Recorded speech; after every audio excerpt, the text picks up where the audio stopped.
The first time I saw the pup, it was raining. Not the gentle kind of rain that whispers against window panes and makes you want to curl up with tea and a book. This was the brutal, relentless kind, the sort that turns dirt roads into rivers of mud and makes you question every decision that led you to living alone at the edge of the forest. The kind that seeps into your bones and reminds you how small you are against the indifference of nature. I had been gathering firewood from the shed when I heard it, a sound so faint I almost mistook it for the wind, a whimper, weak and desperate, coming from somewhere beyond the tree line. Every instinct I possessed screamed at me to ignore it, to go inside, bolt the door, and pretend I hadn't heard anything at all. That's what any sensible person would do, especially someone like me, especially in Omega. The town didn't let me forget what I was. In a world dominated by alphas and betas, where strength was currency and dominance was law, being an Omega meant being invisible at best, prey at worst. I had learned early to keep my head down, to move through spaces without drawing attention, to make myself so unremarkable that predators would overlook me in search of more interesting targets. My pale blonde hair, which my mother once said looked like moonlight, I kept tied back and hidden under hoods. My scent, naturally sweeter than others, I masked with herbs and practical labor, until I smelled of nothing but earth and wood smoke. I had bought this cottage 3 years ago with money I'd saved from working double shifts at the diner in town. It was small, weathered, and sat in that uncomfortable space between civilization and wilderness. Close enough to town that I could walk there in an hour, far enough that most people forgot I existed, which was exactly what I wanted. But that sound, that desperate fading whimper. I dropped the firewood and moved toward it before my rational mind could stop me. My boots sank into mud with each step, rain plastering my hair to my face, cold water running down the back of my neck.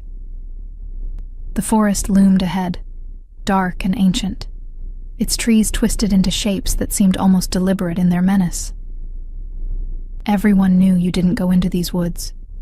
Everyone knew what lived there. The Silver Forest, they called it. Home to one of the oldest and most dangerous wolf packs in the region.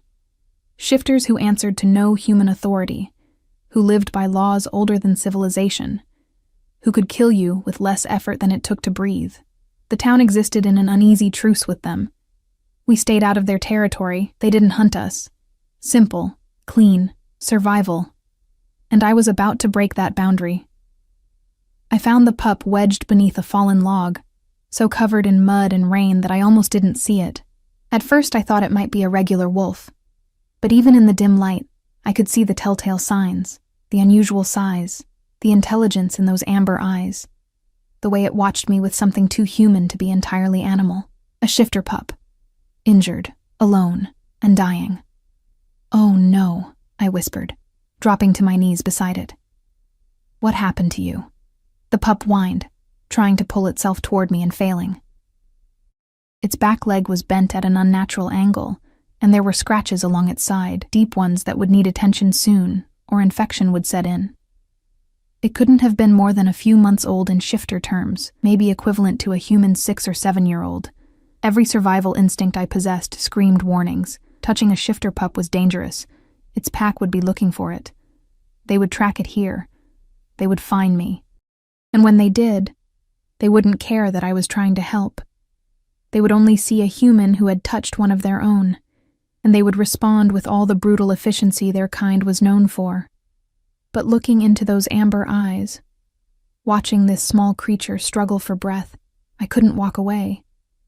Whatever else I was, invisible, weak, forgettable, I had never been cruel. "I'm going to help you," I said softly, not sure if it could understand me. "I'm going to pick you up now. It's going to hurt, but I need to get you inside, okay?" The pup whimpered but didn't struggle as I carefully worked it free from beneath the log. It was heavier than it looked, solid with the promise of the powerful creature it would one day become. I cradled it against my chest, trying to shield it from the worst of the rain as I hurried back toward the cottage. By the time I got inside, we were both soaked and shivering. I kicked the door shut behind me and carried the pup to the hearth, where the fire I'd built that morning was reduced to embers. I laid it gently on my thickest blanket, and quickly fed new wood to the fire, coaxing the flames back to life. "Stay with me," I murmured, more to myself than the pup. "Just stay with me." I had basic medical supplies. You didn't live this close to the wild without them, but nothing designed for shifter physiology. Still, wounds were wounds, and broken bones followed the same basic principles regardless of species. I worked as gently as I could, cleaning the scratches, applying antiseptic that made the pup yelp, setting the leg as straight as I could manage with a makeshift splint fashioned from kindling and strips of cloth. The pup watched me through it all with those two intelligent eyes, and I wondered what it was thinking, whether it understood I was trying to help. Whether it would remember this when its pack came looking. "You're going to be okay," I told it, smoothing the fur on its head once I'd finished. "You're young. You'll heal fast." It made a small sound, not quite a whine, more like an acknowledgement, and closed its eyes. I should have taken it back to the forest edge once it was stabilized, should have left it where its pack could find it without tracking the scent to my door. But the rain hadn't let up, and the pup was so small, and something in me couldn't bear the thought of leaving it alone in the dark again. So I made a decision that would change everything. I let it stay. That first night, I barely slept. I kept the fire burning and watched the pup for signs of fever or distress. Every sound outside made me jump. Every crack of a branch, every rustle of leaves. I imagined silver eyes in the darkness beyond my windows, watching, waiting, judging. But nothing came. When dawn finally broke, pale and gray through the rain-washed windows, the pup was still breathing steadily, its small chest rising and falling with healthy rhythm. Relief flooded through me so intensely it was almost painful. I made myself breakfast, eggs from the chickens I kept behind the cottage, bread I'd baked 2 days prior, and cooked extra. Not sure if the pup could eat human food, but willing to try. When I set a plate of scrambled eggs on the floor near it, the pup's eyes opened immediately. It sniffed carefully, then began eating with an eagerness that suggested it had been hungry for a while. "Good," I said softly. "That's good. You need your strength." This became our routine. I would go about my day, tending the chickens, maintaining the cottage, occasionally walking to town for supplies, and always I would return to find the pup waiting. Over the next few days, I watched it grow stronger. The scratches began to heal. The leg, though still splinted, seemed to hurt less. And slowly, tentatively, the pup began to trust me. It would follow me around the cottage with an uneven gait, watching everything I did with intense curiosity. When I sat by the fire to read in the evenings, it would curl up against my leg, warm and solid. Sometimes I would talk to it, telling it about my day, about the book I was reading, about nothing and everything. It never responded, of course, but something in the way it tilted its head made me think it understood more than it should. A week passed. Then 2. The pup grew visibly stronger, larger. Its leg healed with the remarkable speed of shifter physiology, and soon it was moving without a limp. I knew I should encourage it to leave, to return to its pack, but every time I considered it, the pup would look at me with those amber eyes, and I would lose my nerve. The truth was, I had been alone for so long that even this strange, dangerous companionship felt precious. It was on a Tuesday morning, exactly 17 days after I'd found the pup, when everything changed. I had gone out to check on the chickens, leaving the pup sleeping by the fire. The day was clear and cold, the kind of autumn morning where you could see your breath, and the frost crunched under your boots. I was scattering feed, listening to the contented clucking of the hens, when I felt it, the sensation of being watched. I straightened slowly, my heart beginning to pound. The chickens had gone silent, which was never a good sign. Even the forest seemed to be holding its breath. Then I saw them. 4 wolves, massive and silver-coated, emerging from the tree line with the fluid grace of apex predators. They were easily twice the size of normal wolves, their eyes gleaming with intelligence that was purely, terrifyingly human. These weren't animals. These were shifters in their wolf forms. And from their size and the way they moved, they were full-grown warriors. They had found me.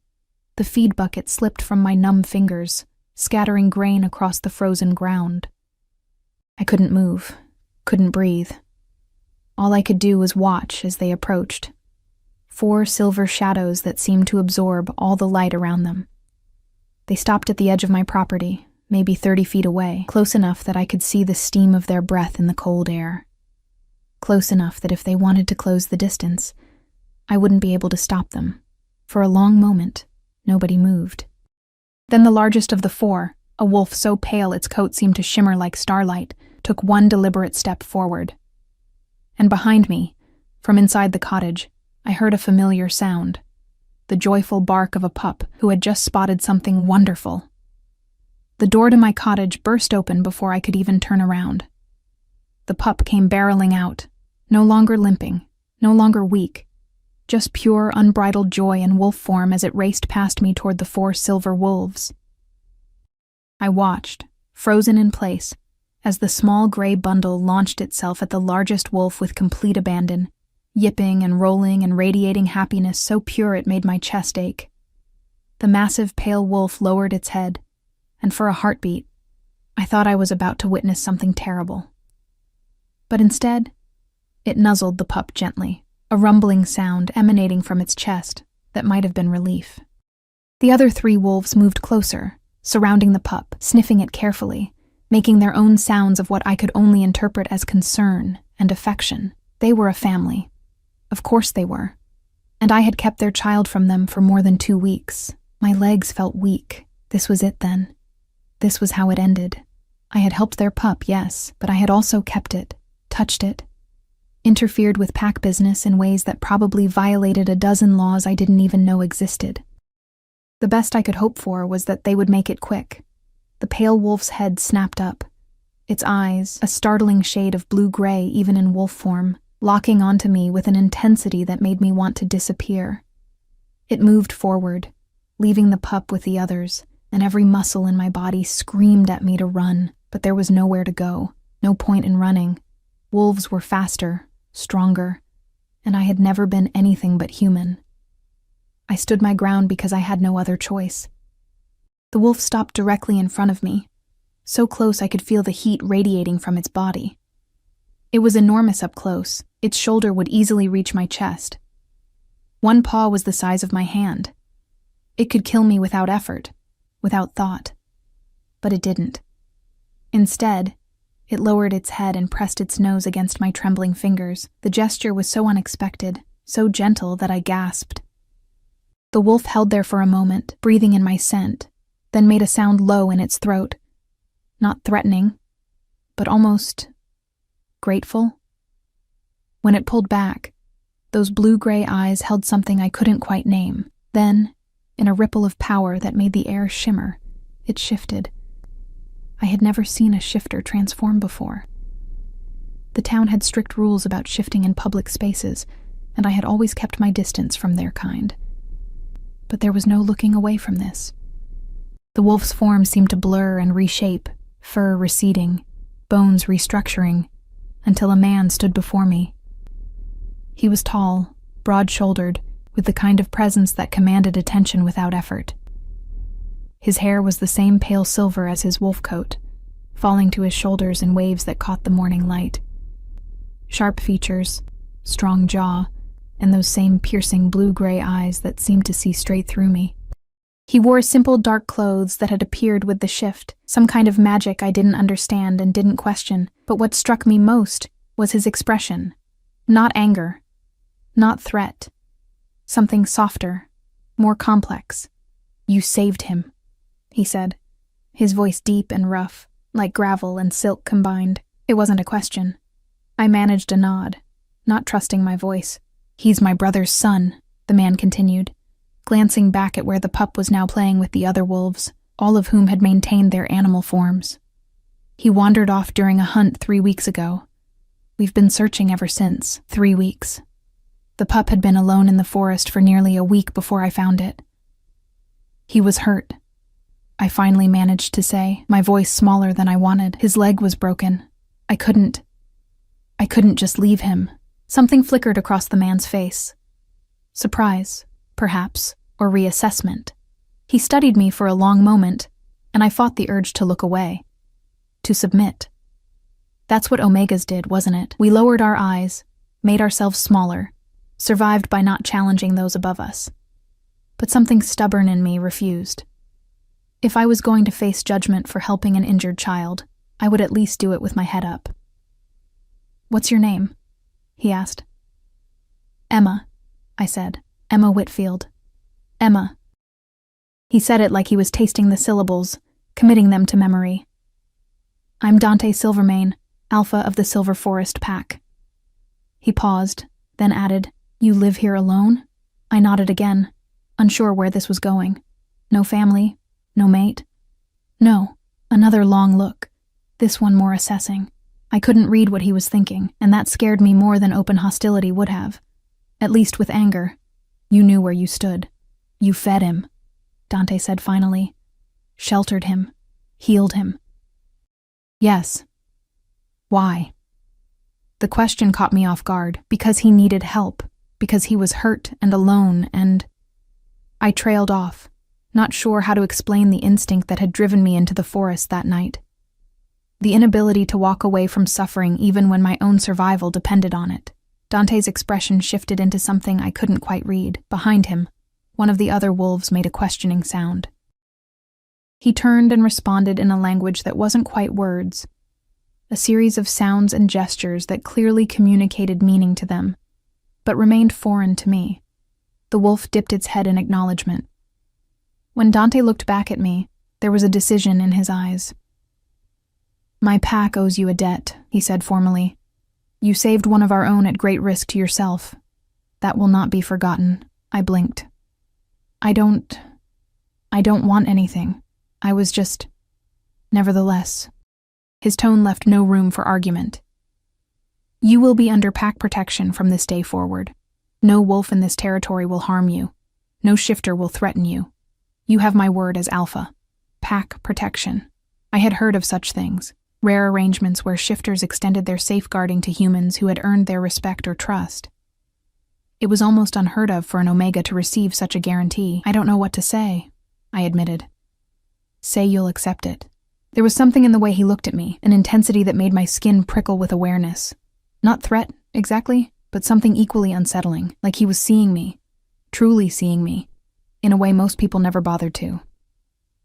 "I accept," I said quietly. "Thank you." Dante nodded, then turned to the pup, who had been watching our exchange with bright, curious eyes. He said something in that wolf language, and the pup bounded over to me, tail wagging furiously. I had to start thinking of him correctly, pressed against my legs, making happy sounds. "He doesn't want to leave you," Dante observed, something almost amused in his tone. "I've been feeding him scrambled eggs every morning," I said, running my hand through the pup's fur, "and letting him sleep by the fire. He probably thinks I'm easier than hunting." That earned me the ghost of a smile. "Probably." Dante crouched down to the pup's level, speaking softly in that strange language. The pup whined, but eventually licked Dante's face and moved back toward the other wolves. When Dante straightened, he looked at me for a long moment. "We'll leave you in peace. But Emma, if you ever need anything at all, you call for us. The forest has ears, and we will hear you." It was a strange promise, one that felt weighted with more meaning than the words themselves conveyed. I nodded, not sure what else to do. The 4 wolves began to move back toward the tree line, the pup casting several glances back at me. But just before they disappeared into the shadows, Dante shifted back into his wolf form and did something unexpected. He howled, long, clear, and resonant. The sound echoed through the forest, and within moments, I heard answering calls from deeper in the trees. A dozen voices, maybe more, announcing something to the pack. I didn't know what they were saying, but the message felt important, official. Then they were gone, melting into the forest as if they had never been there at all. I stood in my yard for a long time after they left, trying to process what had just happened. Pack protection. A debt acknowledged. An alpha who had looked at me like I was something more than just an invisible omega at the edge of the world. The chickens eventually broke the silence with their demanding clucks, reminding me that life went on, magical encounters or not. I fed them with shaking hands, then went inside to find the blanket by the fire empty and cold. The cottage felt larger somehow, lonelier. I tried to return to my normal routine. I cleaned, I cooked, I read. But my mind kept drifting back to those blue-gray eyes, that moment of connection that had felt like standing at the edge of something vast and unknowable.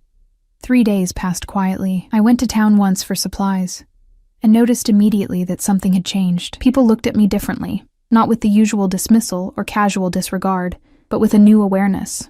Some with respect, others with wariness. The baker, who normally ignored me, greeted me by name. The supply store owner, usually brusque, offered to carry my purchases to the door. It took me a while to understand. Word had spread. Somehow, the town knew about the pack's protection. "Is it true?" asked Sarah, one of the few people in town who had ever been kind to me, cornering me near the general store. She was a beta, sturdy and practical, with warm brown eyes and a tendency to speak her mind. "Did you really save one of the Silvermane pups?" "I helped an injured wolf," I said carefully. "That's all." "That's all?" Sarah laughed, but not unkindly. "Emma, the Silvermanes don't offer pack protection lightly. You must have done something pretty remarkable." I didn't know how to respond to that, so I just shrugged. But Sarah's expression turned serious. "Be careful, though. Not everyone is going to be happy about this. There are people in this town who don't like shifters, who don't like the idea of one of our own being under their protection, especially—" She paused delicately. "Especially in Omega," I finished for her. She nodded reluctantly. "Just watch yourself, okay?" I promised I would, but her warning stayed with me as I walked home, my canvas bag heavy with supplies. That night, I made myself dinner and sat by the fire with a book I couldn't focus on. The cottage felt too quiet, too empty. I found myself missing the pup's presence, the soft sounds of his breathing, the warmth of him curled against my leg. I was being foolish. The pup was with his family where he belonged. Everything had worked out perfectly. I should be grateful for the protection and return to my quiet life. But gratitude felt hollow compared to the ache of loneliness. I was about to give up on reading and go to bed when I heard it. A sound outside my door, not threatening, but deliberate. A scratch, then a familiar whine. My heart jumped. I set the book aside and went to the door, opening it carefully. The pup sat on my doorstep, tail wagging, looking immensely pleased with himself. "What are you doing here?" I asked, even as I felt a smile spreading across my face. He barked once and trotted inside like he owned the place, heading straight for his spot by the fire. I looked out into the darkness, half expecting to see silver eyes watching, but there was nothing. Just the forest, silent and secretive. I closed the door and turned to find the pup already curled up on the blanket, watching me with those amber eyes that held far too much intelligence. "You're going to get us both in trouble," I told him. He yawned and closed his eyes. I should have taken him back to the forest edge. Should have been firm about boundaries, but instead, I added another log to the fire and settled into my chair, letting the warmth and the presence of the small wolf lull me into something like peace. Outside, the wind picked up, carrying with it the faint sound of howling in the distance. And if one of those howls sounded deeper than the others, more like a question than a call, I told myself I was imagining it. The pup, whose name I learned was River when he shifted for the first time in my kitchen 2 weeks later, became a constant in my life. He would disappear into the forest each morning, presumably to train or hunt or do whatever young shifters did with their pack, and return each evening as the sun began to set.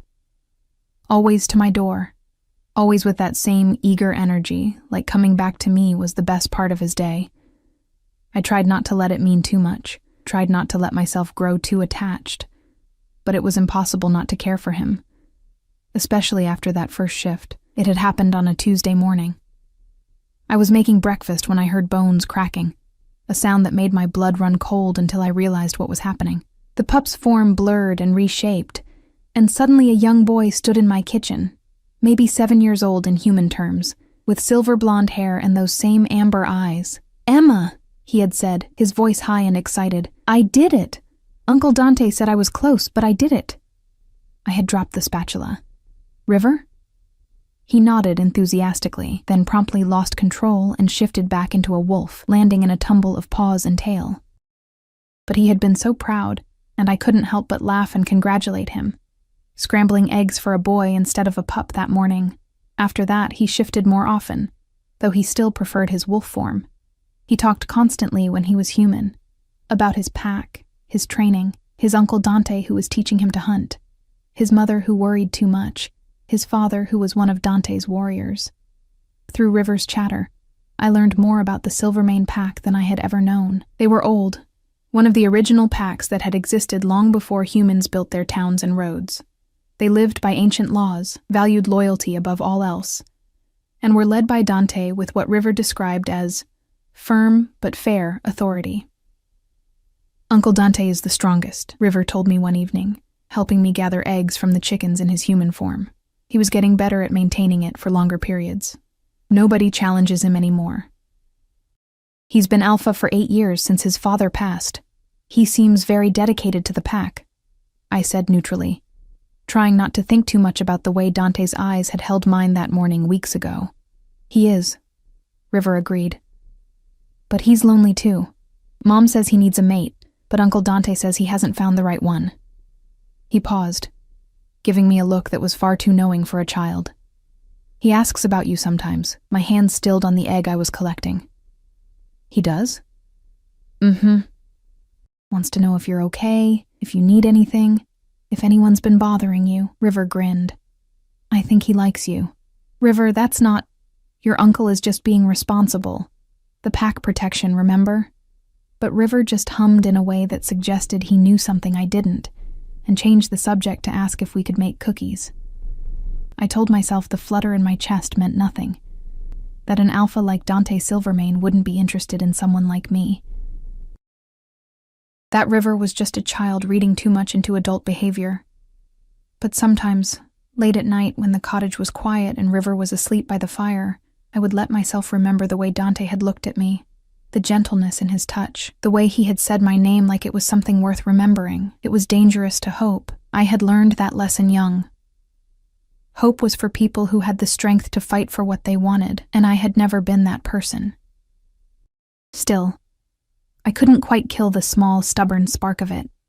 The first real trouble came on a cold November morning, almost 2 months after that initial meeting with Dante. I had walked into town for supplies, something I did every couple of weeks. River had wanted to come, but I had convinced him to stay back and practice his shifting. The walk was peaceful, frost crunching under my boots, my breath misting in the air. The town was busier than usual, market day, which I had forgotten about. People crowded the square, buying and selling, their voices creating a cheerful din. I kept to the edges as always, making my way toward the general store.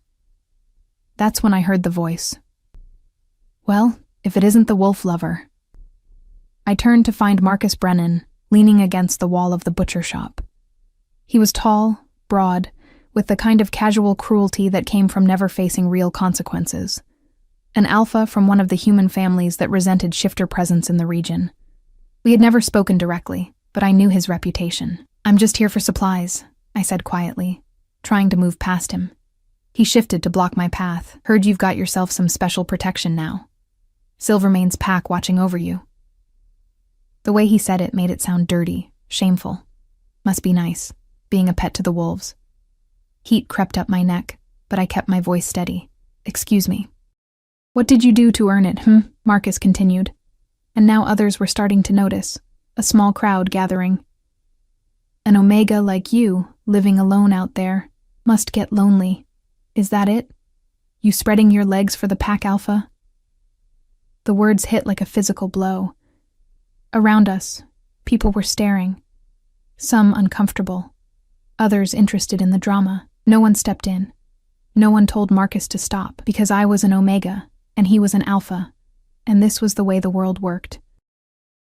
It's not like that, I managed, hating how small my voice sounded. No. Marcus stepped closer, using his size to intimidate. Then explain it to me. Explain why a weak little Omega gets pack protection when the rest of us have to actually contribute something to society.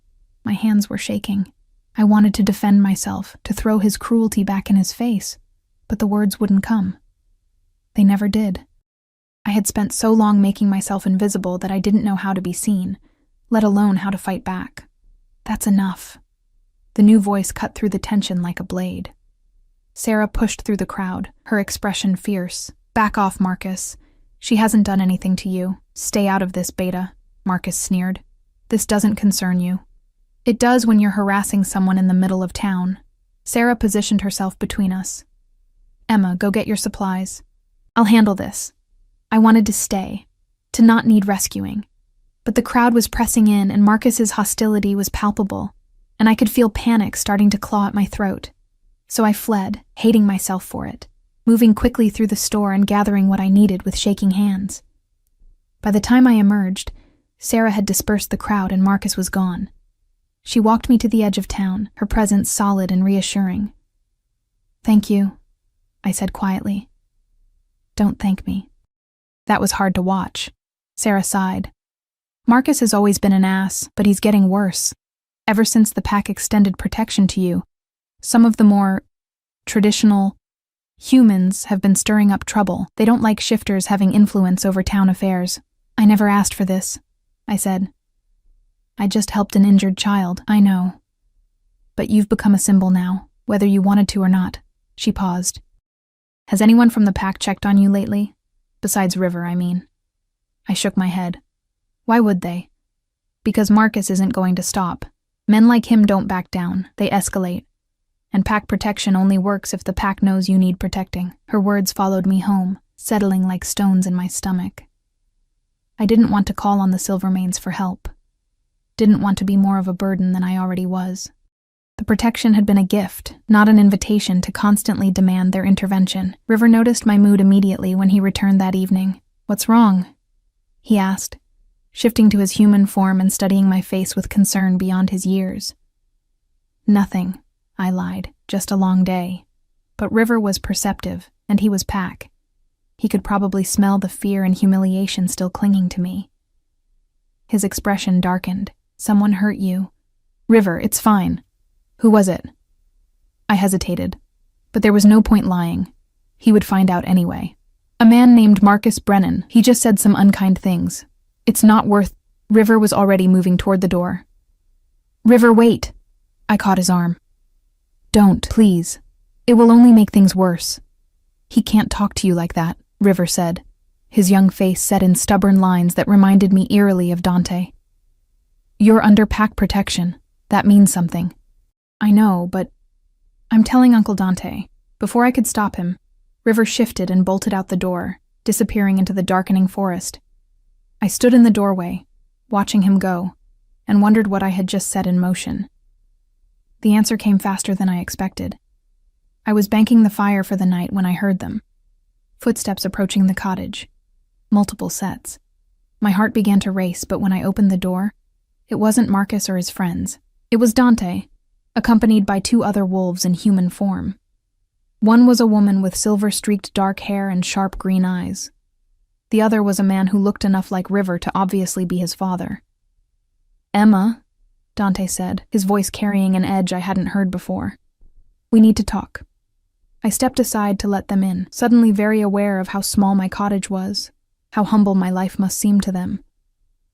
The woman surveyed the space with interest, while River's father went immediately to the fire where River, back in wolf form, was waiting.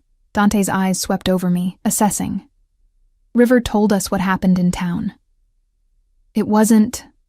I started. Marcus Brennan threatened you, it wasn't a question. Insulted you in public, made accusations. I wrapped my arms around myself. He was just talking. It's not worth... It's worth everything. Dante's intensity made me take a step back. The protection we offered you isn't symbolic, Emma. It's a promise. An oath. When someone violates it, they violate the pack. I don't want to cause trouble between your pack and the town, I said quietly. The woman spoke for the first time, her voice surprisingly gentle. Honey, the trouble already exists. Marcus and men like him have been pushing boundaries for months, testing to see how far they can go. You're not the cause. You're just the excuse they're using. This is Celine, Dante said, gesturing to the woman. My second in command, and you've met Adrian, River's father. Adrian nodded at me. Thank you for taking care of my son. We are in your debt. He's wonderful, I said honestly. He's been good company.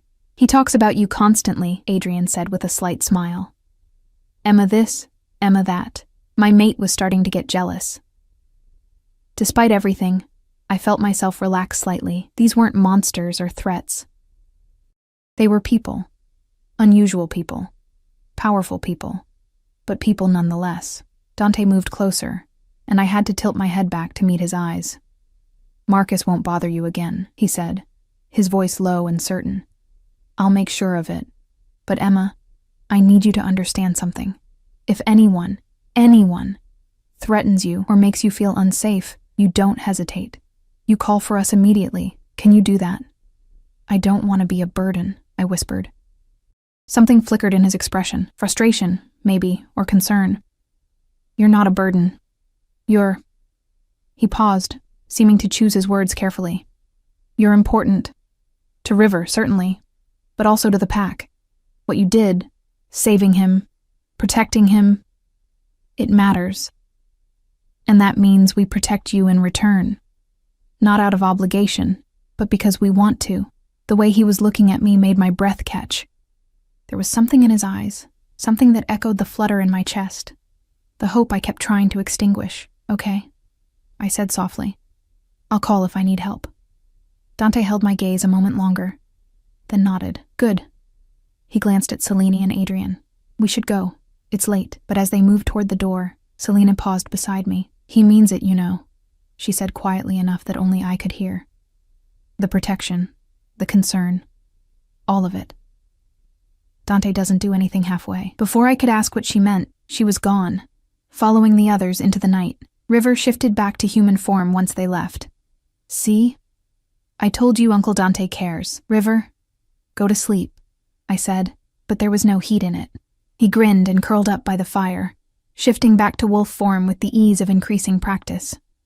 I sat in my chair for a long time after that, staring into the flames and thinking about blue-gray eyes and promises, and the dangerous possibility that maybe, just maybe, I wasn't as invisible as I had always believed. Winter came to the forest with a vengeance. Snow fell in thick, heavy blankets, transforming the world into something both beautiful and treacherous. The path to town became nearly impassable, and I found myself venturing out less and less, relying on the supplies I had stockpiled and the chickens that stubbornly continued laying despite the cold.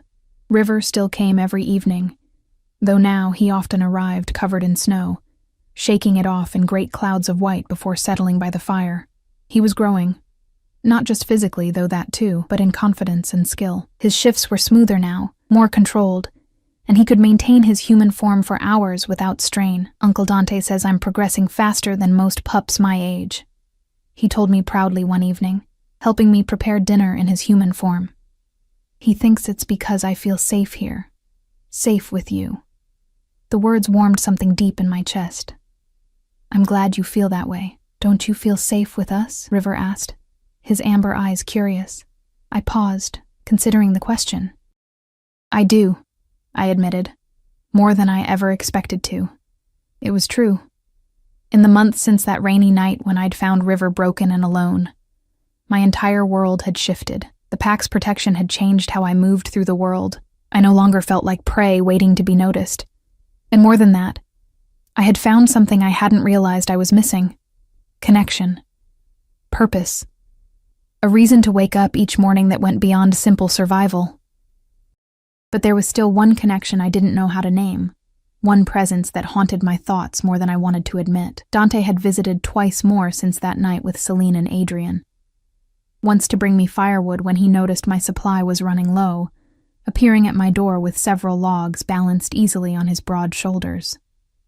Another time to check the cottage's roof after a particularly heavy snowfall, making sure the weight wouldn't cause problems. Each visit was brief, practical, nothing more than an alpha caring for someone under his protection, but each time there were moments, a lingering look, a careful choice of words, a hesitation before leaving, that suggested something deeper running beneath the surface. I told myself I was imagining it. That wishful thinking was clouding my judgment, but River's knowing looks and Celine's cryptic comments made me wonder if perhaps I wasn't the only one feeling the pull of something undefined. The truth came crashing in on a night in late December, when the moon was full, and the temperature had dropped so low that frost formed patterns on the inside of my windows. I was already in bed, River asleep by the fire as usual, when I heard the howling. Not the usual evening calls that echoed through the forest, but something urgent, distressed. Multiple voices raised in what could only be a warning or a cry for help. River's head shot up immediately. His ears pricked. He shifted to human form, his young face tight with concern. Something's wrong. Before I could respond, there was a thunderous pounding on my door, hard enough to rattle the frame.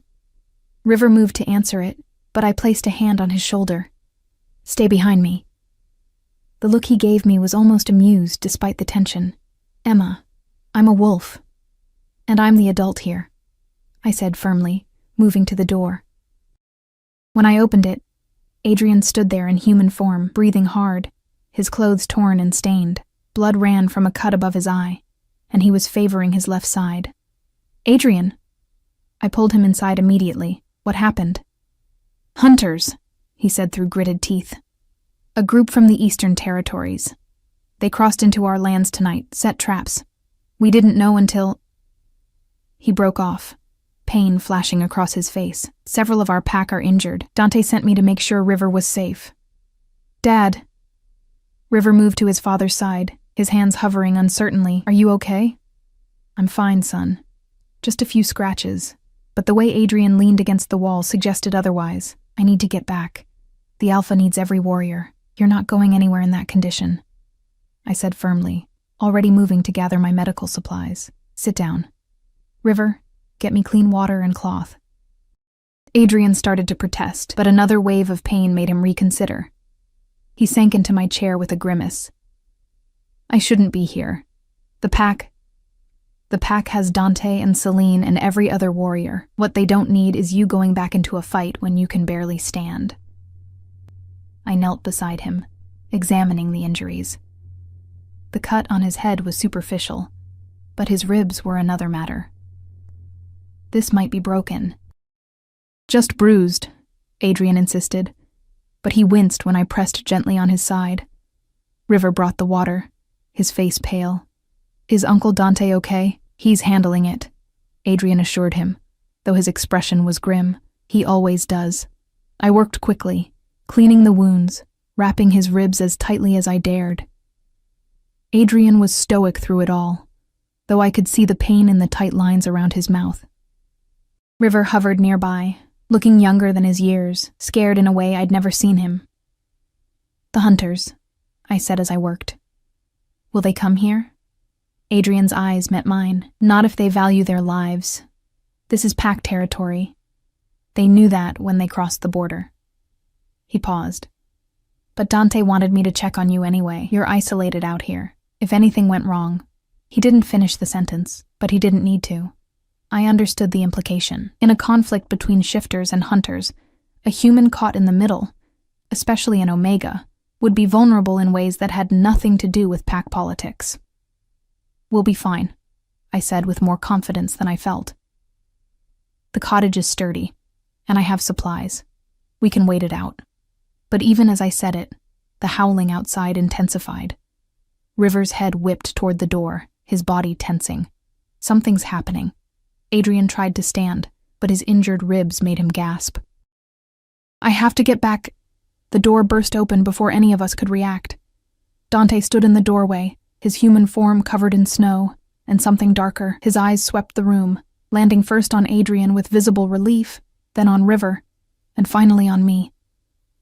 The intensity in his gaze made my breath catch. "Everyone's accounted for," he said, his voice rough.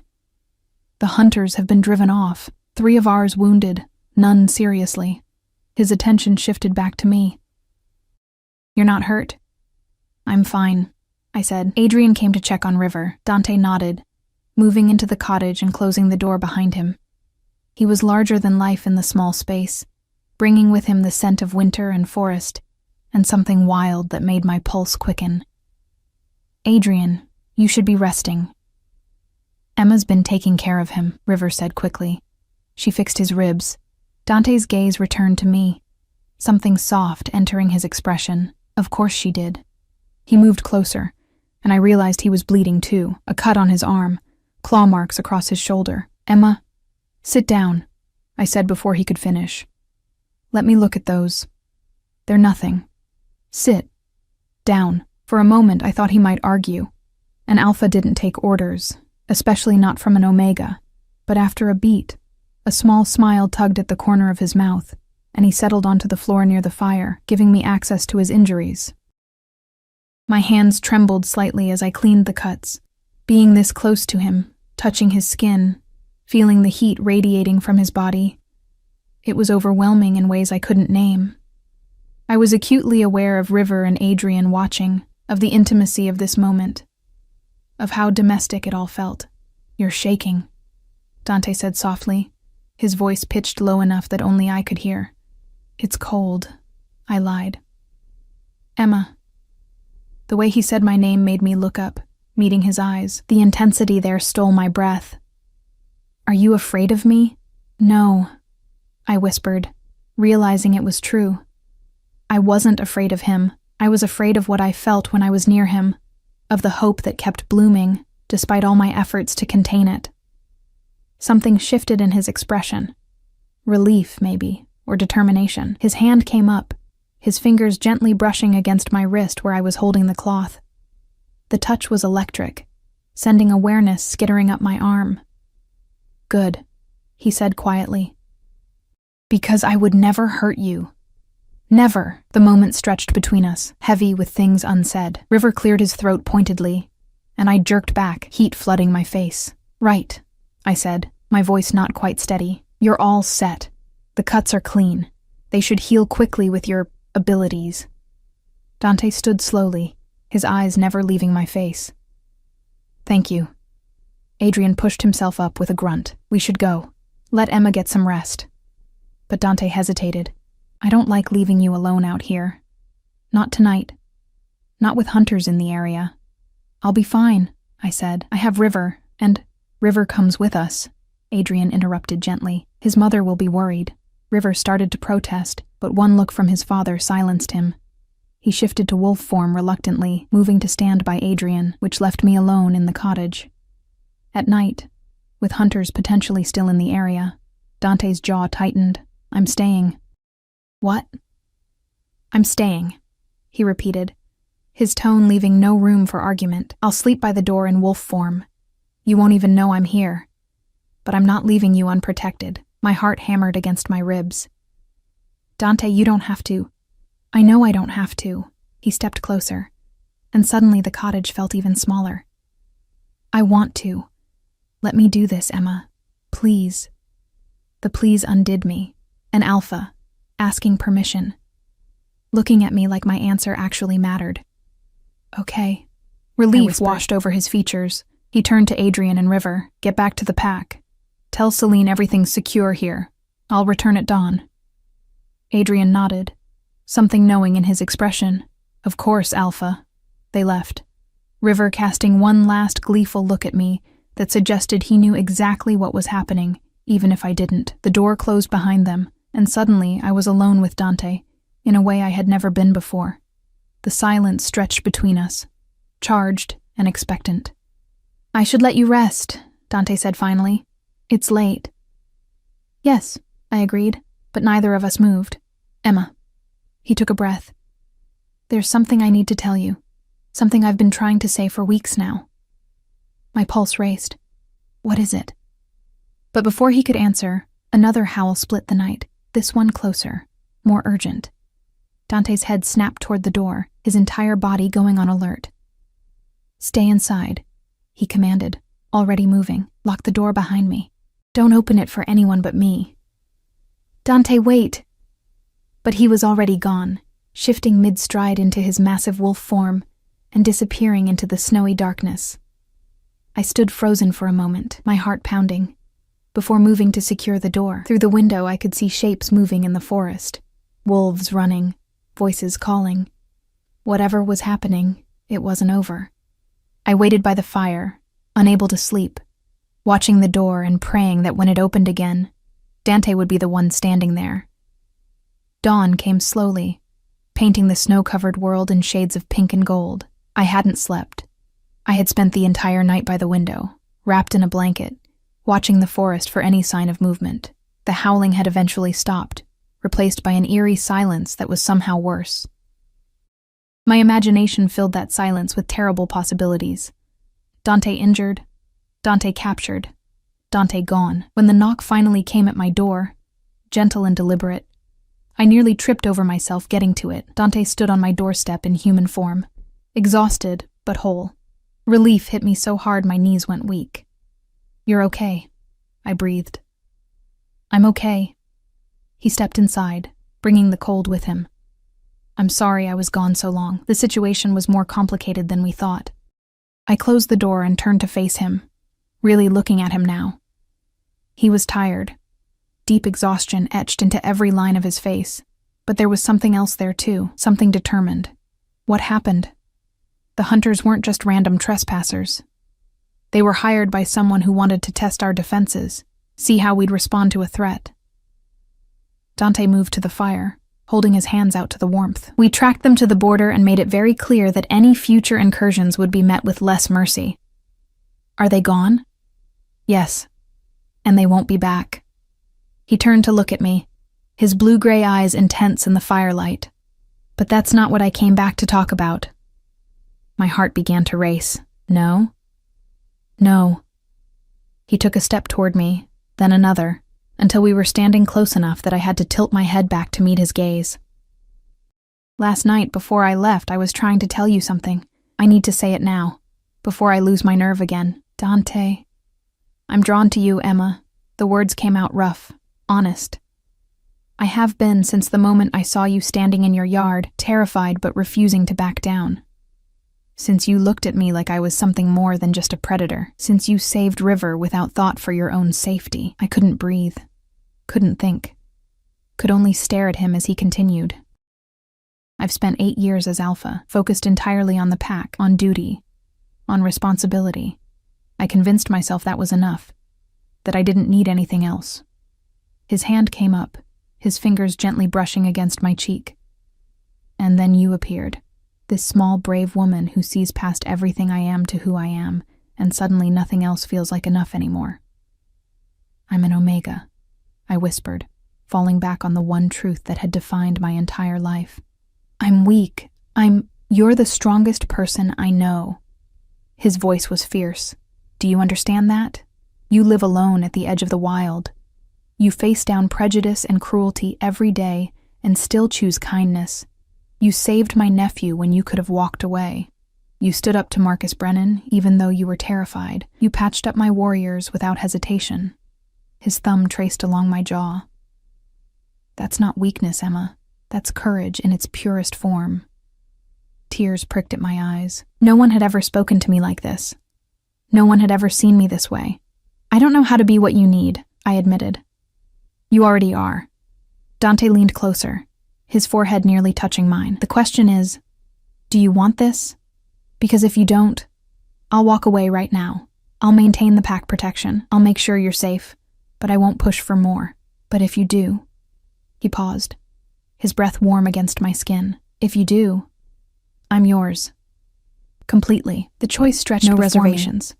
Safe, invisible, alone, or this terrifying, beautiful possibility of being seen, being wanted, being enough exactly as I was. I thought about all the years I had spent making myself small, all the times I had swallowed my words, hidden my feelings, convinced myself that wanting more was foolish. All the lonely nights in this cottage, pretending I was content with just survival.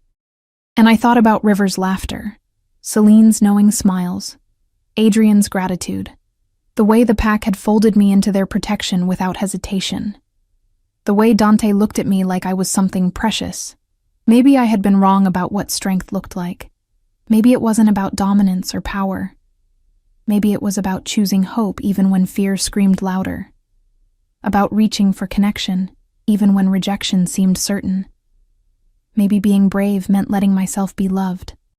"I want this," I whispered. "I want you."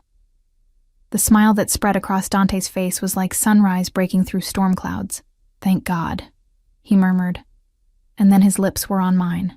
The kiss was gentle at first, tentative, as if he was afraid I might break, but when I pressed closer, my hands fisting in his shirt, it deepened into something more. Something that tasted like promise and belonging, and coming home after a long, cold journey. When we finally broke apart, both breathing hard, Dante rested his forehead against mine. I should probably court you properly. Take you to dinner, bring you flowers, do all the traditional things. I laughed, the sound bright and free. You can do those things too, but Dante? I've been feeding your nephew scrambled eggs for months and patching up your warriors. I think we're past traditional. He grinned, and the expression transformed his entire face, making him look younger, lighter. Fair point. Then his expression grew more serious. But there are things you need to know about what it means to be with an alpha, with me. Tell me. Over the next hour, as dawn gave way to full morning and I made us both breakfast, Dante explained about pack bonds and mate marks, about the rituals and responsibilities that came with being connected to an alpha, about how the pack would react, mostly with joy, he assured me. But there would be some who questioned whether a human could truly belong. Celine will be insufferable, he said with affection. She's been telling me for months that I was being obvious about my feelings. She'll probably organize some kind of celebration. And River? River will probably claim credit for the entire thing, Dante smiled. He's been not so subtly hinting that I should spend more time with you. I shook my head, amazed. I had no idea. You never see yourself clearly. Dante reached across the table, taking my hand. That's one of the things I love about you. You have no concept of your own impact. Love. He had said love. The word hung in the air between us, significant and terrifying and wonderful. I love you too, I said quietly. I think I have for a while now. I just didn't think someone like you could want someone like me, Emma. He squeezed my hand. I'm going to spend however long it takes convincing you that you're remarkable, that you're wanted, that you're exactly enough. We spent the rest of the morning talking, about everything and nothing, about his responsibilities as alpha, about my life before the cottage, about what a future together might look like. It felt surreal, like stepping into a dream I hadn't dared to have. Around midday, there was a familiar scratch at the door. I opened it to find River in wolf form, accompanied by Celine and Adrian, both in human form and trying very hard not to look smug. We thought we'd check on our alpha, Celine said, her eyes dancing with mischief. Make sure he survived the night. River immediately shifted to human form, looking between Dante and me with barely contained excitement. Did you tell her? Did you finally tell her? Yes, River, Dante said dryly. I told her. And? River bounced on his toes. I laughed and held out my hand. Dante took it immediately, his fingers lacing with mine. And we're together. River let out a whoop and launched himself at both of us, hugging us around our legs. I knew it. I told everyone. I told them Uncle Dante liked Emma, and that Emma liked him back, and breathe, son, Adrian said. But he was smiling. He met my eyes over River's head. Welcome to the family, Emma. Officially, this time. Celine pulled me into a hug the moment River released us. About time, she murmured. I was starting to think I'd have to lock you two in a room together. You were that obvious? I asked Dante. Apparently. He didn't look particularly bothered by it. Over the next few weeks, things changed in ways both subtle and profound.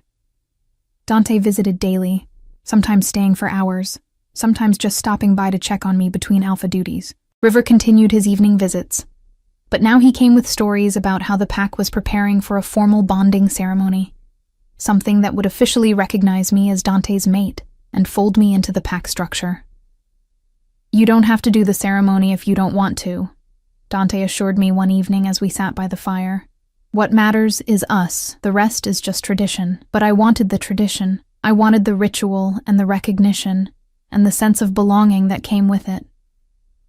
For so long, I had existed on the margins. The idea of being claimed, of being wanted, of having a place in something larger than myself, it was everything I hadn't known I needed. The ceremony took place on the first full moon of the new year in a clearing deep in Silver Forest territory. The pack gathered in their dozens. Wolves and humans mixed together, creating a tapestry of silver and shadow in the moonlight. I wore a simple white dress that Celine had helped me choose, my blonde hair left loose for once, no longer something to hide. Dante stood at the center of the clearing in human form, magnificent in his formal role as Alpha. When I joined him, taking his offered hand, the pack fell silent. The ritual was older than words, spoken partially in that wolf language I still didn't fully understand. But when Dante looked at me, when he spoke the vows that bound us together, I understood perfectly. "You are my mate," he said, his voice carrying across the clearing. "My equal, my partner, my home. I claim you before the pack and the moon. Will you accept this bond?" "I will," I said, my voice steady despite my racing heart. The pack howled their approval, the sound echoing through the forest like a symphony. Dante pulled me close and kissed me as the pack celebrated around us, and I felt something click into place inside my chest, a sense of rightness, of finally being exactly where I was meant to be. River was the first to congratulate us after the ceremony, shifting to human form to throw his arms around both of us. "Does this mean you're staying forever?" he asked me. "It means exactly that," I confirmed. "Good," he grinned, "because I'm not giving up scrambled eggs for breakfast." The celebration lasted well into the night. Pack members came to introduce themselves properly. Wolves I had never met, but who greeted me with warmth and acceptance. Some were curious about the human who had captured their alpha's heart. Others simply seemed happy that Dante had found someone. A few made it clear they would be watching, waiting to see if I could truly handle being an alpha's mate. I understood their caution. I was an outsider, human Omega. I would have to prove myself. But for the first time in my life, I felt ready for that challenge. As the moon climbed higher and the celebration showed no signs of slowing, Dante pulled me aside into the shadows at the edge of the clearing. "How are you holding up?" he asked, his thumb tracing circles on the back of my hand. "It's overwhelming," I admitted. "But good, overwhelming. I just keep expecting to wake up and find out this was all a dream." "It's real." He kissed my forehead. "You're real. We're real." "I never thought I'd have this," I whispered. "A family. A home. Someone who looks at me the way you do. Like you're everything?" I nodded, not trusting my voice. Dante cupped my face in his hands, his expression tender. "That's because you are. You came into my life when I wasn't even looking, and you changed everything. You made me remember that being Alpha isn't just about duty, it's about connection, about caring for people, about building something worth protecting." He kissed me softly. "Thank you for being brave enough to save River that night, for being brave enough to let me love you." Tears slipped down my cheeks, but they were happy tears. "Thank you for seeing me, always," he promised. We returned to the celebration hand in hand, and I realized something profound. The cottage at the edge of the forest was still mine. I would always keep it, a reminder of where I had come from. But my home now was larger than 4 walls and a hearth. It was in the warmth of River's laughter, in Celine's friendship, in Adrian's respect. It was in the pack that had accepted me, in the forest that no longer felt threatening, but protective. Most of all, it was in the man beside me, whose hand held mine like I was something precious, like I was exactly enough. The woman who had once fed a lost pup every day had found her way home. And in doing so, she had discovered that strength came in many forms. In kindness, in courage, in the simple act of opening your door when someone needed help. The Silver Forest had claimed me as its own, and I had never felt more powerful.